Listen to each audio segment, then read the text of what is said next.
बिस्मिल्लाहिर्रहमानिर्रहीम। अस्सलाम वालेकुम नाज़रीन, आप यूट्यूब चैनल देख रहे हैं। मैं इमरान खान हूँ और जो मामला अमेरिका से शुरू हुआ था वो बढ़ता बढ़ता बहुत ज़्यादा बढ़ गया है और पाकिस्तान की हुकूमत को और इस्टेब्लिशमेंट को उसकी वजह से एक मुसीबत पड़ी हुई है। इनका अंदाज़ा पहले ये था कि वहाँ पे अमेरिकन इस्टेब्लिशमेंट की मर्ज़ी के मुताबिक ही इलेक्शन होगा और जो बाइडन दोबारा जीत जाएगा, उसकी पार्टी आ जाएगी और ये अपनी पॉलिसीज़ के साथ आगे बढ़ पाएंगे। लेकिन मुसलमानों ने बहुत बड़ी तादाद में वोट डाला डोनाल्ड ट्रंप को वैसे भी एंटी एस्टेब्लिशमेंट वहाँ पे वोट पड़ा है और उसकी वजह से डोनाल्ड ट्रंप ने वो इलेक्शन जीत लिया। अब अमेरिकन एस्टेब्लिशमेंट को शिकस्त हो गई है, तो जो उसकी प्रॉक्सीज हैं पूरी दुनिया के अंदर, ये उनकी भी शिकस्त है और उनके खिलाफ अब मामला आगे बढ़ेंगे। यूक्रेन को जाते जाते बहुत बड़ी मिकदार में हथियार देना चाहता है जो बाइडन या उनकी इंतज़ामिया। डोनाल्ड ट्रंप और उनके लोग इसके खिलाफ हैं। अब वो फौरी तौर पे ये हथियार पहुंचाना चाह रहे हैं, इमदाद देना चाह रहे हैं। इस हवाले से अमेरिका में एक अपोजिशन और हुकूमत के बीच में, या आप ये समझ लें डेमोक्रेट्स और रिपब्लिकन्स के बीच में, इस वक्त एक सर जंग जैसी कैफियत बनी हुई है। लेकिन पाकिस्तान को लेकर जो अमेरिका की आने वाली एडमिनिस्ट्रेशन है, ट्रंप की एडमिनिस्ट्रेशन है, उसके अज़ाइम बहुत क्लियर होते चले जा रहे हैं। यानी ट्रंप और उसकी टीम के हवाले से तमाम टीवी चैनल्स को पाकिस्तान में यह हदायत की गई है कि तमाम टीवी चैनल मोहतात रहें और ट्रंप की या उनकी टीम के किसी मेंबर की तज़हीक ना की जाए, कोई तज़हीक अवेद गुफ्तगू ना की जाए। अगर तो ये खबर दुरुस्त है और ये खबर मुख्तलिफ सोर्सेज से आई है और ये इस खबर के ऊपर अगर हुकूमत पाकिस्तान कायम रहती है और एस्टेब्लिशमेंट पाकिस्तान की कायम रहती है, तो फिर आपको सबूत इस तरह मिलेगा कि वो चंद नाम जिसे भर्ती किया गया, हुकूमत के बाद हमायती लोग हैं जिन्हें पाकिस्तान टेलीविज़न में भर्ती किया गया, अगर वो ट्रंप और उसकी आने वाली टीम के खिलाफ बात करना बंद कर देंगे तो फिर आपको आइडिया हो जाएगा कि वाकई में हुकूमत की ये पॉलिसी है। नाज़रीन, पहले पाकिस्तान के मीडिया में क्या चल रहा है, अमेरिका में किसी को इसका पता ही नहीं होता था। ना अमेरिका की हुकूमत की इस पर तवज्जो होती थी, ना वो कभी इस तरफ देखते थे। इतना इंपॉर्टेंट उनके लिए था भी नहीं। इवन पाकिस्तान भी उनके लिए इतना इंपॉर्टेंट नहीं है। हाँ, माजी में अपनी स्ट्रेटेजिक वैल्यू की वजह से अफगानिस्तान में उनके इंटरेस्ट या चाइना में उनके इंटरेस्ट, अभी तो इंडिया उनका एक ऐसा पार्टनर है जिससे वो बहुत सारा कुछ हासिल कर देते हैं खित्ते में। अफगानिस्तान और रशिया को लेकर और सेंट्रल एशिया को लेकर या ईरान को लेकर अमेरिका के जो इंटरेस्ट थे, उसकी वजह से पाकिस्तान बहुत इंपॉर्टेंस इख्तियार कर जाता था। लेकिन अभी सूरत हाल वैसी नहीं है और ट्रंप की दिलचस्पी कोई नई जंगें छेड़ने में है भी नहीं। तो पहले ये होता था कि पाकिस्तानी मीडिया में क्या चल रहा है, इस हवाले से अमेरिकन को बिल्कुल परवाह नहीं होती थी और ना उन्होंने कभी इस बारे में सोचा और इसका फ़ायदा पाकिस्तान के सियासतदान और हुकूमतें उठाती थी। हुकूमत ये करती थी कि अमेरिका में जाकर अमरीकी बयानियाँ, पाकिस्तान में आकर पाकिस्तानी बयानियाँ, यानी अवाम के सामने अमेरिका को गालियाँ देते थे और अमेरिका के सामने जाकर घुटने टेक देते थे। तो ये एक दोगली पॉलिसी चलती थी पाकिस्तानी सियासतदानों की जानिब से, जिसके ऊपर अमेरिकन अक्सर एतराज़ भी करते थे और वो रिपोर्टें यही लिखते थे कि पाकिस्तान हमेशा हमारे साथ डबल गेम खेलता है। पाकिस्तान के अंदर ये कुछ और होते हैं और अमेरिका जाकर हमारे सामने ये कुछ और बन जाते हैं। तो उसकी वजह से पाकिस्तान का एतबार भी नहीं होता था। इमरान खान साहब बड़े स्ट्रेट फॉरवर्ड आदमी हैं। वो अमेरिका में गए, उन्होंने उसी तरह उनकी बॉडी लैंग्वेज देख लें, बातचीत देख लें, तो वो क्लैरिटी थी उसमें। और पाकिस्तान में आए तो वहाँ पे भी उनकी क्लैरिटी थी। और ये इमरान खान साहब की ट्रेनिंग है ना। आप ये देखें कि जब अमेरिका ने पाकिस्तान के बैलिस्टिक मिसाइल सिस्टम को मदद फराहम करने वाली 4 कंपनियों के ऊपर पाबंदियाँ लगाई, तो हुकूमत से पहले पाकिस्तान तहरीक इंसाफ ने उसकी मजम्मत की है। जुल्फी बुखारी और उमर अयूब या बाकी पाकिस्तान तहरीक इंसाफ के जो लोग हैं, इन सब ने इंतज़ार नहीं किया इस बात का कि हुकूमत इसके ऊपर क्या करती है या इमरान खान साहब का क्या मौक़िफ़ आता है। नहीं, स्टेट में सब ने कहा जी पाकिस्तान के ऊपर पाबंदियाँ लगाना या पाकिस्तान के हथियारों को शक की नज़र से देखना या पाकिस्तान में हथियारों को कमज़ोर करना, पाकिस्तानी मिलिट्री को कमज़ोर करना, ये हम इसको बर्दाश्त नहीं करेंगे। उन्होंने ना सिर्फ मजम्मत की बल्कि इसको एक दोहरा मेयार करार दिया, क्योंकि इंडिया के बारे में उनकी पॉलिसी कुछ और है। वैसे मैं आपको ये बता भी देता हूँ कि दूर तक मारने की सलाहियत पे अमेरिका को एतराज़ है ना। अभी उनकी कोई खबरें भी आ रही हैं कि जनाब पाकिस्तान के पास इतनी कैपेसिटी है कि जो खित्ते में अमरीकी मफादात हैं उनको हिट किया जा सकता है या अमेरिका के ऊपर भी पाकिस्तान अपने मिसाइल के साथ अटैक कर सकता है। अमेरिका और पाकिस्तान ऐसे हैं कि ग्लोब के 2 अलग अलग कोनों पे है। पाकिस्तान के पास इतना लॉन्ग रेंज तो कोई मिसाइल नहीं है जो जाकर अमेरिका में हिट कर दे। हाँ, लेकिन इस खित्ते में अमेरिका जहाँ पे मौजूद है वहाँ पे पाकिस्तान तक का मिसाइल पहुँच सकता है। यानी इस रीजन में जहाँ अमेरिका के बैरी बेड़े हैं या कुछ और है, तो वो उस हिसाब से अगर वो खबर कह रहे हैं तो वो तो बात ठीक है उनकी कि वो पाकिस्तान की एक्सेस में आ सकता है। पाकिस्तान अगर अपने मिसाइल प्रोग्राम को ऐसे ही कंटिन्यू रखता है तो, लेकिन असल मामला क्या है? असल मामला है इसराइल का। पाकिस्तान अगर लॉन्ग रेंज वेपन्स अपने बनाता रहता है तो इसराइल खतरे में आ जाता है, और इसराइल कभी नहीं चाहेगा कि वो पाकिस्तानी रेंज का शिकार हो जाए। अब जरा अगर आप मुवाजना करें पाकिस्तान का और इंडिया का, तो आपको आइडिया हो जाएगा कि कौन कहां खड़ा है।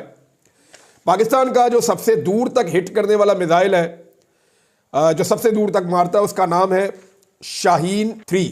ये शाहीन 3 सबसे दूर तक मारता है। इसकी जो रेंज है मैक्सिमम वो है 2750 किलोमीटर, यानी 2750 किलोमीटर तक शाहीन 3 जो है वो हिट कर सकता है। और ये पाकिस्तान का वो हथियार है जो सबसे दूर तक बैलिस्टिक मिसाइल मारता है। इंडिया का जो हथियार है जो सबसे दूर तक हिट कर सकता है, उसका नाम है अग्नि 5। और अग्नि 5 की जो मैक्सिमम रेंज है वो 5000 से 5500 तक बताई जाती है, यानी 5000 तो कंफर्म रिपोर्ट्स हैं कि अग्नि 5 मारता है। पाकिस्तान से दुगनी इंडिया के पास कैपेसिटी है कि उनका मिसाइल पाकिस्तान से दुगनी रेंज तक जा सकता है वॉरहेड्स को लेकर। लेकिन इंडिया को अपने लिए खतरा नहीं समझता, ना इसराइल ना अमेरिका अपने मफादात के लिए खतरा समझता है। पाकिस्तान के बारे में एक ट्रस्ट डेफिसिट है, और पाकिस्तान को लेकर इसराइल और अमेरिका ये बड़े मोहतात रहते हैं। तो एक दोहरा म्यार है। हालांकि पाकिस्तान अमेरिका का नॉन नेटो इत्तेहादी भी है, लेकिन इसके बावजूद पाकिस्तान के ऊपर अमेरिका का ट्रस्ट नहीं है। और ये वजह पाकिस्तान के पॉलिटिशियंस है, पाकिस्तान की एस्टेब्लिशमेंट है, जिन्होंने कभी भी क्लैरिटी के साथ बात नहीं की, हमेशा धोखा देने की कोशिश की है। बहुत सारे अमेरिकन को यह लगता है, यानी हमें जहां अमेरिकन से बहुत सारे शिकवे और शिकायतें हैं, वहां उनको भी हमसे हैं। दूसरी जानी पाकिस्तान तहरीक इंसाफ ने फौरन इसकी मजम्मत की है, जबकि हुकूमत अभी सोच रही थी कि मजम्मत करनी है या नहीं करनी।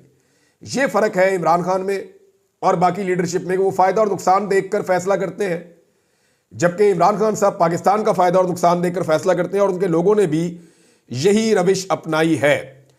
अब हुआ यह है कि वो अमेरिकन जिन्हें पाकिस्तान के मीडिया की फिक्र नहीं होती थी, उन्हें कैसे पता चलना शुरू हो गया। तो उसकी वजह ओवरसीज पाकिस्तानी, जो ओवरसीज पाकिस्तानी अमेरिका में रहते हैं, वो लॉबिंग उन्होंने अपनी बड़ी ज़बरदस्त और तगड़ी कर ली है। कुछ पहले से ही इस काम में मुतहर्रिक थे, कुछ अब मुतहर्रिक हो गए हैं, और अब उन्हें पाकिस्तानी अवाम की और ओवरसीज पाकिस्तानियों की पूरी दुनिया से बड़ी तगड़ी सपोर्ट भी है। और वो खुल खुलाकर जो है वो पाकिस्तान के लिए लॉबिंग कर रहे हैं। और इस लॉबिंग का इस वक्त जो टारगेट है वो मौजूदा हुकूमत है। पाकिस्तान में जो मौजूदा रिजीम है या उसके सहूलतकार हैं, वो उनको टारगेट कर रहे हैं। अब अमेरिकन को वो तमाम चीज़ें बताते और पहुंचाते हैं कि जनाब आपके बारे में पाकिस्तान में ये हो रहा है और ये किया जा रहा है और ऐसे किया जा रहा है और इस किस्म के जुल्म और ज्यादतियां पाकिस्तान में हो रही हैं। तो लगातार आवाज़ें उठ रही हैं। अब दो और आवाज़ें उठी हैं, जबकि रिचर्ड ने मजीद ट्वीट्स कर दिए हैं। एक तो जनाब पाकिस्तान के मीडिया को जब यह कहा गया कि आपने अब अमेरिका की आने वाली हुकूमत के खिलाफ कोई बात नहीं करनी, तो मीडिया में कुछ लोगों ने सवाल उठाए कि सर देखें वो तो ये कर रहे हैं वो कर रहे हैं, तो फिर ये तो वन साइडेड हो गया, ये तो इमरान खान का मौक़िफ़ ठीक था कि हम गुलामी कर रहे हैं। वो फिर उन्होंने कहा नहीं जी, दोनों तरफ से सीज़ फायर हो जाएगा, आप बेफिक्र हो जाए, आपने यहां से कोई ऐसी चीज़ नहीं करनी कि अमेरिका की आने वाली हुकूमत की तौहीन हो जाए, लिहाजा वहां से भी अब नहीं होगी। तो इसके ऊपर हमारे कुछ दोस्तों ने जो है वो इसको सोशल मीडिया में चढ़ा दिया कि अमेरिका की जानिब से अब कोई ट्वीट नहीं आएगा या उनकी जानिब से अब कोई इस तरह की हरकत नहीं होगी। लेकिन उसके बाद हमने देखा रिचर्ड ने दोबारा लिख के डाल दिया कि फ्री इमरान खान। तो वो लगातार ये चीज़ें कर रहे हैं, और ना सिर्फ रिचर्ड ये कर रहे हैं, बल्कि ऐसा महसूस होता है कि डोनाल्ड ट्रंप की जो आने वाली एडमिनिस्ट्रेशन है, उन सब ने यह फैसला कर रखा है कि पाकिस्तान के अंदर जो जुल्म और ज्यादती हो रही है उसके ऊपर उन्होंने क्या मौक़िफ़ लेना है। अब ये एक एडियानो एस्पेहाल्ट है, ये हाउस ऑफ रिप्रेजेंटेटिव के रुकन है, इन्होंने भी एक ट्वीट किया है, और ये जनाब अहम अमरीकी पॉलिटिशियन है। उन्होंने लिखा जी कि I am deeply troubled by the recent reports alleging that dozens of protesters in Pakistan were killed by the national government। वो ये कह रहे हैं जी मुझे बड़ी तकलीफ है इस बात से, और ये पाकिस्तान के अंदर दर्जनों जो एहतजाज करने वाले मुजाहिरीन हैं उन्हें पाकिस्तान की जो कौमी हुकूमत है उन्होंने कत्ल कर दिया है। और इसके ऊपर उन्होंने ये कहा जी कि उसको कवर अप भी किया गया है इस जालिमाना कदम को, और साथ ही उन्होंने इस बात के ऊपर जोर दिया कि स्टेट डिपार्टमेंट को इन इल्ज़ामात के हवाले से एक साफ़ सुथरी तहकीकात जो है वो करवानी चाहिए। और इंटरनेशनल पार्टनर्स जो हैं अमेरिका के, उन्हें भी इसके बारे में देखना चाहिए। तो जनाब, एक तो ये स्टेटमेंट और आ गया। मजीद रोज़ाना कोई ना कोई नया बंदा बोलता है जो डोनाल्ड ट्रंप की टीम का हिस्सा है। जॉर्ज गलोवे का बरतानिया में सियासतदान भी है, रॉयटर भी है, इनका भी स्टेटमेंट आ गया है पाकिस्तान के हवाले से। उन्होंने भी कहा free Imran Khan and all political prisoners in Pakistan. ये उन्होंने भी जनाब ट्वीट कर दिया है और लगातार रीट्वीट हो रहे हैं। 10-10 हज़ार, 20-20 हज़ार इनको रीट्वीट्स मिल रहे हैं। इनकी रीच बहुत ज़्यादा लगातार बढ़ती चली जा रही है। इमरान खान साहब के ट्विटर को टारगेट किया जा रहा है, इमरान खान साहब के सोशल मीडिया को टारगेट किया जा रहा है। और अब हो ये रहा है कि पाकिस्तान तहरीके इंसाफ के अंदर से चंद आवाज़ें जो चुनी गई थी कि आप सोशल मीडिया के ऊपर टारगेट कर दें, अटैक कर दें, इसी तरह पाकिस्तान तहरीके इंसाफ के अंदर से अब चंद आवाज़ें बोलना शुरू हो गई हैं कि सोशल मीडिया को टारगेट ना किया जाए, सोशल मीडिया आईना है। जितना जुल्म होता है वो उतना रिएक्शन देते हैं, जितना जबर और फस्तायत होती है वो उतना रिएक्शन देते हैं। अब मुझे बताएं ना कि इमरान खान साहब को जेल के अंदर एक छोटे से कमरे के अंदर खुड्डे में बंद कर दिया जाता है, उन्हें कई दिन बाहर नहीं आने दिया जाता, उनकी लाइट बंद कर दी जाती है, उन्हें एक जुल्म और जबर का सामना करना पड़ता है इमरान खान साहब को शदीद तरीन। और जो पाकिस्तान के अंदर पाकिस्तान तहरीक इंसाफ के पार्लियामेंटेरियंस हैं वो बात ज़रूर करते हैं, लेकिन उनकी एफर्ट में वो जान नज़र नहीं आती जो होनी चाहिए। वो इमरान खान साहब को रिलीफ दिलाने में नाकाम रहते हैं। तब पूरी दुनिया में जब ये खबर बाहर निकलती है तो पूरी दुनिया में एक उसके ऊपर रिएक्शन आता है।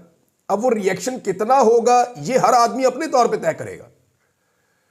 तो हर रिएक्शन एक एक्शन का नतीजा है। ये जो कुछ भी आज सोशल मीडिया पे हो रहा है, आज से पहले क्यों नहीं हो रहा था? ये सारा का सारा रिएक्शन है। अगर एक्शन रुक जाएगा तो रिएक्शन भी रुक जाएगा। हाँ, चंद लोग हैं जिनके बारे में आप ये कह सकते हैं कि वो एंटी पाकिस्तान है, या वो एंटी मिलिट्री है, या वो पाकिस्तान के खिलाफ जो है वो एक प्रोपेगेंडा हमेशा से खड़ा करते आए और आइंदा भी करते रहेंगे। ऐसे लोग मौजूद हैं, उनके खिलाफ आप एक बयानिया बना भी सकते हैं और वो लड़ाई चलती रहेगी। लेकिन ये जो हजारों लाखों की तादाद में लोग आ गए बीच में, ये सारे गद्दार तो नहीं हो सकते ना। ये एक्चुअली सारे रिएक्शन दे रहे हैं जुल्म का, जबर का, फस्तायत का, इंसानी हकूक़ की खिलाफ वर्जियों का। और ये रिएक्शन रुक जाएगा फौरी तौर पे जैसे ही जुल्म और जबर रुक जाएगा, जैसे ही एक्शन रुक जाएगा तो ये रिएक्शन भी रुक जाएगा, चीज़ें ठीक होना शुरू हो जाएंगी। लेकिन पाकिस्तानियों की आंखों का ऑपरेशन हो गया, ये बात अब हमेशा रहेगी, इससे हम भाग नहीं सकते। इमरान खान साहब का सोशल मीडिया तो टारगेट हो ही रहा है, लेकिन जो सोशल मीडिया को टारगेट करने वाले लोग थे उनके मुकाबले में पाकिस्तान तहरीक इंसाफ से कुछ और आवाज़ें उठी हैं। जैसा कि बैरिस्टर सलमान नियाज़ी साहब ने बात की है, आमिर मुगल साहब ने बात की है, कुछ और पाकिस्तान तहरीक इंसाफ के जो दरीना लोग हैं वो ये बात करना शुरू हो गए हैं कि सोशल मीडिया जो है वो इमरान खान साहब ही उसकी पॉलिसी बताएंगे कि क्या है। और इनका ये मानना है कि इमरान खान साहब की ताकत और हथियार है सोशल मीडिया, इसे कमज़ोर करने का मतलब जो है वो पाकिस्तान तहरीक इंसाफ को और इमरान खान को कमज़ोर करना है। उन्होंने कहा एक अहम नुक्ता ज़हन में रखना होगा कि तहरीक इंसाफ की सोशल मीडिया टीम सिर्फ इसलिए ही कह सकते हैं जो इमरान खान के ऑफिशियल ट्विटर हैंडल के बयानिए को फैलाती है, इससे हटकर कोई और बयानिया फैलाए वो हमारी सोशल मीडिया टीम हरगिज़ नहीं है। तो इमरान खान साहब का जो सोशल मीडिया के ऊपर बयानिया होता है ना, वो मैंने कई दफ़ा देखा कि पाकिस्तान तहरीक इंसाफ के अच्छे खासे जो अरकान असम्बली हैं वो भी उसको ट्वीट नहीं कर पाते। तो इसको ज़रा आप समझें थोड़ा सा कि पाकिस्तान तहरीक इंसाफ की जो मौजूदा क़यादत है वो खड़ी है मिसाल के तौर पे 20 पे, इमरान खान साहब खड़े हुए हैं 80 पे, और पाकिस्तान तहरीक इंसाफ का जो सोशल मीडिया है वो इमरान खान साहब के साथ खड़ा है, कभी 80 पे कभी 100 पे। ये नहीं वो इमरान खान साहब से 2 कदम आगे भी बात बढ़ जाते हैं। लेकिन अगर पाकिस्तान तहरीक इंसाफ इमरान खान साहब के साथ आकर खड़ी हो जाए बराबर पे, और जो रद्द अमल इमरान खान साहब का होता है, जिस बहादुरी से वो लिखते हैं या बोलते हैं, अगर ये यहां तक आ जाए तो फिर सोशल मीडिया के लोगों को ज़्यादा आगे बढ़ने की ज़रूरत ना रहे। तो एक्चुअली हो ये रहा है कि पाकिस्तान तहरीक इंसाफ की क़यादत इमरान खान साहब के बयानिए को मौसर तरीके से नहीं चला पाती, जिसके बाद सोशल मीडिया के वो लोग जो पॉलिटिकली ट्रेंड नहीं है, वो मिडिल क्लास है, वो अपना रिएक्शन देते हैं, वो इमरान खान साहब के बयानिए को लेकर आगे बढ़ते हैं। जब उन्हें डायरेक्शन नहीं मिलती, सिर्फ इमरान खान साहब की एक ट्वीट या एक स्टेटमेंट मिलता है, तो फिर वो अपनी डायरेक्शन खुद बनाते हैं। इसको ये बहुत टेक्निकल है, जो समझदार लोग हैं उन्हें पता चल गया मैं क्या बात कर रहा हूं। तो पाकिस्तान तहरीक इंसाफ और इमरान खान की ताकत सोशल मीडिया है और ये सब लोग जानते हैं। इमरान खान साहब के अपने ट्विटर अकाउंट पे अगर आप देखें ना तो आपको हैरत होगी जो मैं अब आपको बताने वाला हूं। ये अशर बाजवा साहब की एक रिसर्च है, इसको आप देखें तो आप हैरान हो जाएंगे सन 2022 दिसंबर से लेकर आज के दिन तक का डाटा उन्होंने इकट्ठा किया और यह डाटा बताता है कि दिसंबर 2022 में सबसे ज्यादा जो ट्विटर फॉलोअर्स थे किसी लीडर के पाकिस्तान में वो इमरान खान साहब के 18.4 मिलियन थे। उसके बाद मरियम नवाज के 7.8, शहबाज शरीफ के 6.4, नवाज शरीफ के 1 मिलियन, बिलावल के 5 मिलियन, जबकि मौलाना फजलुर रहमान के 5,63,000। अब दिसंबर 2024 तक कितना फर्क पड़ा जरा आप ये देखें, इन 2 सालों के अंदर किसको अवाम ने कितना फॉलो किया। इमरान खान साहब के जो फॉलोअर्स के अंदर इजाफा हुआ गुज़िश्ता 2 सालों में वो 26,60,000 से ज्यादा हुआ, 26,60,000 से जायद, और इसके लिए उन्होंने 1 रुपया भी खर्च नहीं किया। जबकि मरियम नवाज बेशुमार पैसा खर्च करने के बावजूद 3 लाख फॉलोअर्स इकट्ठे कर सकी, शहबाज शरीफ 3 lakh followers, Nawaz Sharif 1 lakh follower, Bilawal 1 lakh follower, और मौलाना फजलुर रहमान जो हैं वो 1 लाख फॉलोअर से भी कम इकट्ठे कर पाए। इसका मतलब क्या है? इसका मतलब यह है कि पाकिस्तान के अंदर जो आवाज लोगों को सबसे ज्यादा अपील कर रही है वो इमरान खान की है। पाकिस्तान के सारे लीडर्स जितने भी हैं, बड़े बड़े लीडर्स, उन सबको मिलाकर जितने लोगों ने फॉलो किया है वो 25% बनता है। यानी इमरान खान के मुकाबले में जितनी पॉलिटिकल पार्टीज हैं उन तमाम के जो बड़ी लीडरशिप है उन सबको जितने लोगों ने फॉलो किया पूरे 2 साल में वो 25% है। जबकि इमरान खान साहब को जो फॉलो किया गया इन 2 सालों में वो अकेले आदमी को 75% है, हालांकि 1.5 साल से वो बंदा जेल में पड़ा हुआ है। अब आप अंदाजा कर लें कि इमरान खान साहब की सोशल मीडिया पे कितनी ताकत है और कितनी तकलीफ होगी इमरान खान साहब के इस सोशल मीडिया के अकाउंट से। नाज़रीन, अमेरिका के हवाले से एक बात मैं आपको कर दूं कि अमेरिका की जो आने वाली एडमिनिस्ट्रेशन है ना, उसमें एक सोच डेवलप हो चुकी है और एक ट्रेंड उनके अंदर यह बन चुका है कि पाकिस्तान में जुल्म और ज्यादती हो रही है और उस जुल्म और ज्यादती को रुकना चाहिए। अब पाकिस्तान की एस्टेब्लिशमेंट और पाकिस्तान की हुकूमत के लिए यह बहुत मुश्किल होगा। इन्हें बहुत जल्दी ये फैसला करना पड़ेगा कि अमेरिका से टक्कर लेनी है, उनके साथ जंग करनी है, लड़ाई करनी है और उनके साथ एक नई लड़ाई में जाना है, या फिर इन्होंने पाकिस्तान में जो है वो ये 2 नंबरी और फ्रॉड बंद करना है जो बाइडन हुकूमत के साथ मिलकर इन्होंने शुरू किया था। जो बाइडन एडमिनिस्ट्रेशन जो थी उन्होंने इनको खुली छूट दी है और फिर रिजीम चेंज ऑपरेशन के बाद से लेकर अब तक जो कुछ भी हुआ उसमें इनको मुकम्मल सहूलतकारी मिली है। अब यह सहूलतकारी ठीक 1 महीने बाद बंद होने वाली है। तो क्या इसी पॉलिसी पर चलना है या अपनी पॉलिसी इन्होंने तब्दील करनी है? ये एक बड़ा अहम फैसला इनको करना पड़ेगा, क्योंकि डोनाल्ड ट्रंप और उनकी टीम तो ऐसा लगता है कि अपना फैसला कर चुकी है और वहां ये ट्रेंड बन चुका है कि पाकिस्तान में इमरान खान के साथ जो हो रहा है वो जुल्म है, मुल्क में होने वाली इंसानी हकूक़ की खिलाफ वर्जियाँ, डी चौक का कत्लेआम, ये सारी चीज़ें। और आने वाले दिनों में अमेरिका में, बरतानिया में और कनाडा में, इन 3 अहम मुल्कों में डी चौक के अंदर होने वाले कत्लेआम को लेकर बड़ी ही इंपॉर्टेंट डेवलपमेंट होने वाली है और यह डेवलपमेंट होगी क्रिसमस की छुट्टियों के बाद, डोनाल्ड ट्रंप के सदर बनने से पहले। ये मैं आपको बता रहा हूं और बहुत क्लियर खबर है ये, और ये आप होता हुआ देखेंगे, उस वक्त मैं आपको याद दिलाऊंगा। एक और खबर है नाज़रीन, वो ये है कि पाकिस्तान में जो सफ़ेद इमारत है इस्लामाबाद में, उसके अंदर से कुछ आवाज़ें उठी हैं, लेकिन इन आवाज़ों का क्या कोई फ़ायदा है? यानी 3 जज साहिबान हैं जिन्होंने बात की, जमाल मंदोखेल साहब ने, अतर मुल्ला साहब ने और शहजाद खान साहब ने, और ऐसा लगता है कि अदलिया भी भरी हुई है, लेकिन फ़ायदा कोई नहीं, क्योंकि 26वीं आईनी तरमीम के नतीजे में अदलिया को पूरी तरह कंट्रोल कर लिया गया है। अपनी मर्जी के जजों का बेंच बना लिया गया है, उस बेंच के ज़रिए से अपनी मर्जी के फैसले लिए जाएंगे। बाकी अदलिया के इख्तियारात जो हैं वो बहुत कम कर दिए गए हैं और अदलिया के अंदर जजों की तैनातियों और अहम फैसलों के हवाले से पार्लियामेंटेरियंस को ज़्यादा इख्तियारात दे दिए गए हैं। और एक बैलेंस जो हमेशा हुआ करता था कि जजेस फैसले करते थे कि अदलिया कैसे चलेगी, वो फैसले अब जजेस नहीं कर पाएंगे, वो फैसले अवामी नुमाइंदगान करना शुरू कर देंगे। यानी वही अब जजों की तकरीरें और बाकी सारे मामलात पर हावी रहेंगे। यानी जिनके खिलाफ केसेस होते हैं वही बताएंगे जनाब जज किसको रखना और किसको नहीं रखना, और जजेस वफादारी की बुनियाद के ऊपर रखे जाएंगे।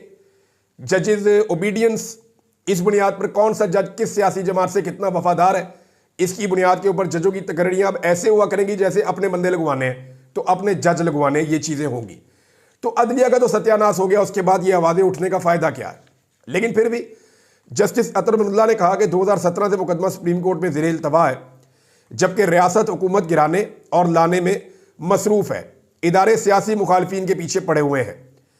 जमाल मंदोखेन साहब ने कहा कि रियासत की क्या बात करें, 3 वज़ीर आज़म मारे गए, तीनों वज़ीर आज़म के मुकदमात का क्या बना। बलूचिस्तान में सीनियर तरीन जज भी मारा गया, कुछ पता नहीं चला। असल बात यह है कि कुछ करने की ख्वाहिश नहीं है। दीगर 2 सूबों की निस्बत सिंध और पंजाब में तफ्तीश इंतहाई नाकस है। जब तक रियासती इदारे पॉलिटिकल इंजीनियरिंग में मुलव्वस होंगे यही हाल होगा। लोगों को इदारों पर यकीन नहीं, लोग चाहते हैं सारे काम सुप्रीम कोर्ट करे।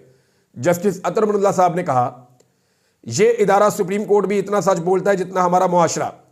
40 साल बाद मुंतखब वज़ीर आज़म के कत्ल का एतराफ़ किया गया। वज़ीर आज़म के कत्ल से बड़ा जुर्म क्या हो सकता है? किसको जिम्मेदार करार देकर सजा दी जानी चाहिए थी? आइन पर अमल होता तो ये हालात ना होते। जस्टिस शहजाद मलिक साहब ने ऑब्जर्वेशन दी कि जिस मुल्क में वज़ीर आज़म का ये हाल हो कि आम आदमी का क्या हाल होगा। वज़ीर आज़म एक दिन वज़ीर आज़म हाउस में होता है तो दूसरे दिन जेल में होता है। किसी को पता नहीं कि किसने कितनी देर वज़ीर आज़म रहना है। अब ये जजेस बोल रहे हैं, लेकिन ये जजेस तो वो हैं जो पहले भी बेचारे बोलते रहते थे। लेकिन अदलिया पे जैसा कंट्रोल इस हुकूमत ने किया है, सहूलतकारी के नतीजे में एमएनए इसको अगवा करके पकड़ के इसको मार, उसको चुक, उसके बच्चे उठा, उसकी बीवी उठा, उसकी बहू उठा, ये जो इन्होंने किया है, अदलिया भी अब पाकिस्तान में टुथलेस है और इंसाफ जो है उसकी कोई उम्मीद बाकी नहीं है। अगर इंसाफ चाहिए तो अदलिया को आज़ाद होना होगा। क्या ये अदलिया आज़ाद हो पाएगी? उसी के लिए सब कोशिश कर रहे हैं। अब तक के लिए इतने, अपना ख्याल रखिएगा, अपने इस चैनल का भी। अल्लाह हाफ़िज़।